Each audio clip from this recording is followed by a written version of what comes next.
खासदार संजय दिना पाटील यांनी पत्रकारांबाबत केलेल्या कथित गैरवर्तनाचा निषेध आता ठाण्यात उमटलाय. ठाण्यातील पत्रकारांनी एकत्र येत या प्रकाराचा तीव्र निषेध व्यक्त केला असून संबंधितांवर योग्य ती कारवाई करण्याची मागणी उपमुख्यमंत्री एकनाथ शिंदे यांच्याकडे केली आहे. पत्रकारांशी गैरवर्तन करणाऱ्या लोकप्रतिनिधींविरोधात ठाण्यातील पत्रकार आक्रमक झालेत. खासदार संजय दिना पाटील यांनी पत्रकारांसोबत केलेल्या वर्तनाचा निषेध करत ज्येष्ठ पत्रकार, महिला पत्रकार आणि विविध माध्यम प्रतिनिधींनी नाराजी व्यक्त केली. यावेळी पत्रकारांनी स्पष्ट इशारा देत सांगितले की पत्रकारांबाबत अपमानास्पद वक्तव्य किंवा गैरवर्तनाची पुनरावृत्ती झाल्यास संबंधित राजकीय नेत्यांवर बहिष्कार टाकण्याचा निर्णय घ्यावा लागेल. लोकशाहीच्या चौथ्या स्तंभाचा अपमान सहन केला जाणार नाही, अशी भूमिका पत्रकारांनी मांडली.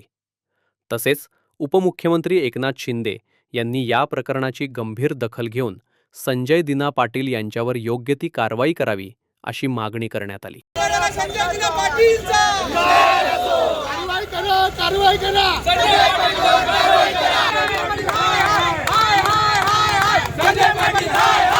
हा पहिल्यांदा हा अभिव्यक्ती स्वातंत्र्यावरती घाला आहे.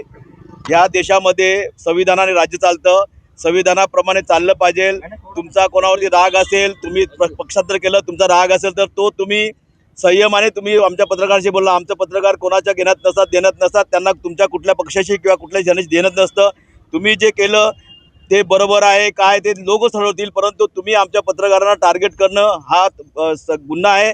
आणि मी ठाणे शहराच्या पत्रकारांच्या वतीने आमचे उपमुख्यमंत्री एकनाथ शिंदे साहेब हे त्यांचे नेते आहेत, त्यांना मी विनंती करतो की अशा या शिवराळ भाषा करणाऱ्या आमच्या पत्रकारांना ठार मारायची धमकी देणाऱ्या माणसाच्या विरोधात तुम्ही कडक कारवाई करावी, त्याला समज द्यावी. आम्ही तर त्याच्या विरोधात गुन्हा दाखल करूच. हा आमच्या स्वातंत्र्यावरती घाला आहे. जर हे सर्वसामान्य आमच्या पत्रकारासारख्या लोकांना जर त्यांची अशी ट्रीटमेंट करत असतील तर सर्वसामान्य लोकांनी काय करायचं हा आता आमच्या पुढे प्रश्न निर्माण झालेला आहे. या भारतात लोकशाही आहे, लोकशाहीचं राज्य आहे. लोकशाही राज्यामध्ये तुम्ही कोणाला धमकी देऊ शकत नाही किंवा मारू शकत नाही किंवा तुम्ही बोलू शकत नाही, शिवी देऊ शकत नाही. हा सरासर गुन्हा आहे आणि त्यांच्या विरोधात गुन्हा दाखल झाला पाहिजे. ज्या पक्षात ते गेले त्या पक्षाच्या नेत्यांनी देखील त्यांच्या विरोधात कडक कारवाई केली पाहिजे. आमच्या पत्रकारांना त्यांनी न्याय दिला पाहिजे. आणि पत्रकारांना माझी एक विनंती आहे, आमच्या सर्व पत्रकारांना, की आपण सर्वांनी मिळून एक डिसिजन घेऊया. जे आपल्या पत्रकारांच्या विरोधात आपल्याला मारण्याची ठार मारायची धमकी देतात त्यांचं कुठलंही वृत्तांकन करू नये. त्यांना जरा एकदा आपलं पण धमकी दाखवा, आपली पण त्यांना त्यांना. आणि त्यांनी दुसरी गोष्ट म्हणजे जेवण काढलं. अरे माणसं जेवण काढतात, आज तुम्ही आमचं जेवण काढतं, उद्या तू उपाशी मरशील, अशी परिस्थिती लोकांनी. आता तू जेवण केलं का आम्ही तुमच्या पाठीला लावून लागलो होतो की जेवायला द्या म्हणून. तुम्ही आम्हाला तुमच्या फायदा करता, आमच्या लोकांना तुम्ही रात्रभर थांबवता, वेळ घालवता. मग आणि तुम्ही त्याला जेवण दिलं तर ती मोठी काय गोष्ट केली.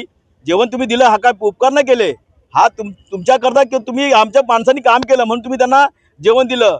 तर त्यात पण आमचे सर्वच लोक जेवण नसतील, तुम्ही सर्व जातीला आमच्या हे कराल पत्रकार जातीला, तर हा तुमचा आम्ही जाहीर निषेध करतो. यापुढे अशा गोष्टी खपून घेतल्या नाही. हा एक संजय दिना पाटील नाही, सर्वांनीच कुठल्याही पॉलिटिशियन लोकांनी किंवा सर्वसामान्य आम्ही तुमच्या कशाला नसतो, परंतु तुम्ही आमच्या पत्रकारांना गृहीत धरू नका. आमची पत्रकार जर भडकले तर तुमचं या देशात पुन्हा निवडून येणं कठीण जाईल, याचं तुम्ही भान ठेवा.